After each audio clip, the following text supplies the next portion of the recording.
Wakuklon hilen thilen salai amai lon pukok puya asida iba kanglei mitei ipa ipu singna BC 1400 ki mamangda khangba science ki mitangda aihakna pitei salai taret ki mafamda malem miyam ki mamangda yamna chawthokna tamjage munne tabiyo mitei ipa ipu singna ninglam liba teng ban ba tang ban ba punam si mapu ni haina ninglam liba mapu sigi minglen mingkhaidi ipung loina ba pakpa or ipung loina ba kawi akhoi ni ipa ipu gi akhoi gi ipa ipu na ninglam liba lain tho sigi maming ase kauriba ipung loina ba pakpa or ipung loi apakpa haibase masi tasengna scientific concept ni masi aina mayang phanda tamjage ipung loina ba pakpa scientific concept ni haibase ki matangda mitei yek til gi makhada iribasi utang pajage mayam tatiu yeki Nipan suba tilki makhada iribasi mayamda pathokuna tahanjage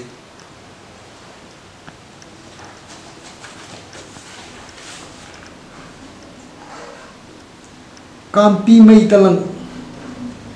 lai sa ising talang malang panuksit talang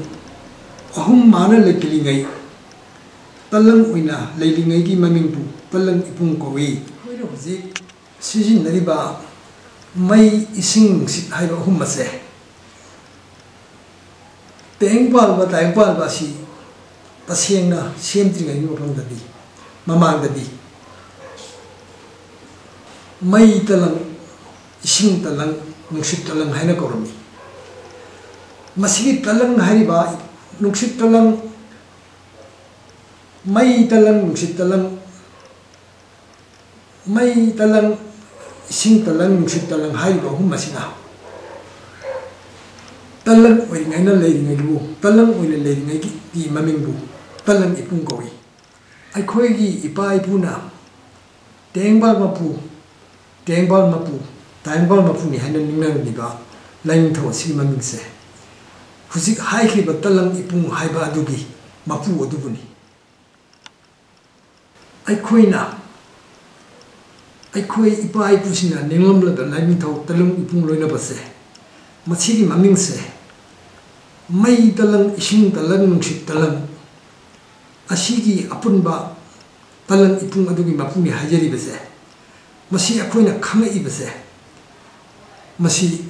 scientific discovery amadai khangai akhoi gi ipa ipu na ninglam bi base mafam sidagi akhoina hujik khangai base may ising sit ahum ase asigi apunna maming dubu ipa ipu singna ipung loina ba pakpa universal godfather ni haina ninglam bigani akhoi na ta asida ipa ipu ne ninglam ni ban lai asi may ising sit ahum asigi apun mana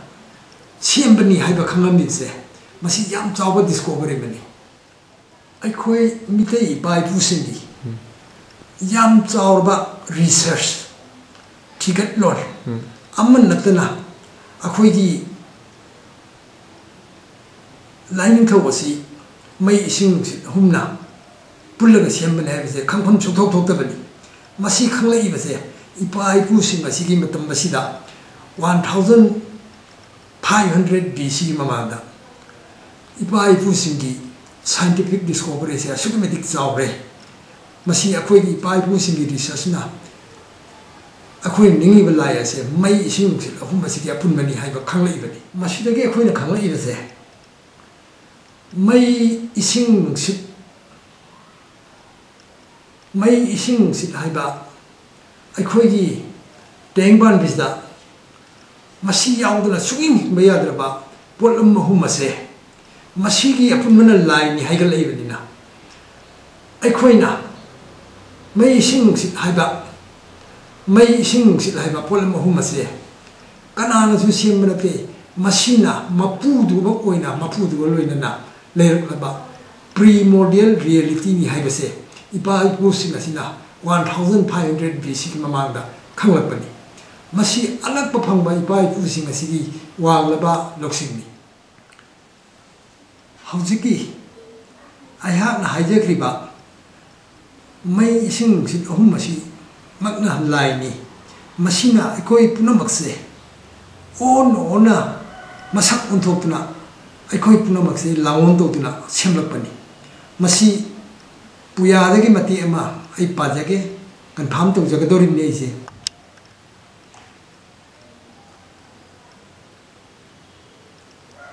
aina hoje puyadagi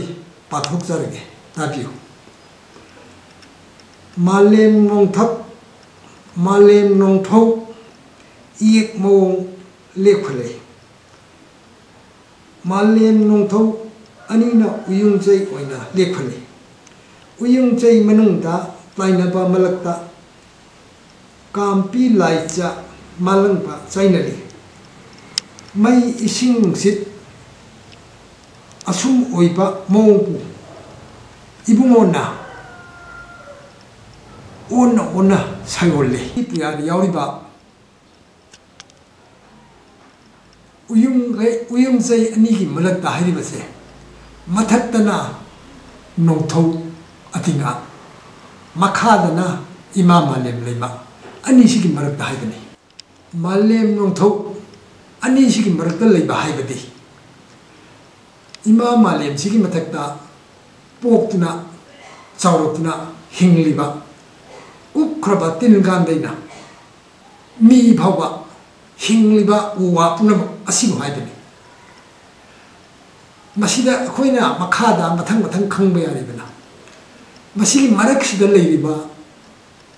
pikraba tindagina mi sanga loimakse mapu magi nimba matungina mai sing sin ahum masi oiba masina manungdo oiraga mapu mana han sayolapani haibani maram masina aikoina ipung loina bapakpa haibase masi mai sing sit ahum masigi apunbani aduna hingliba punamase masigi mawong sida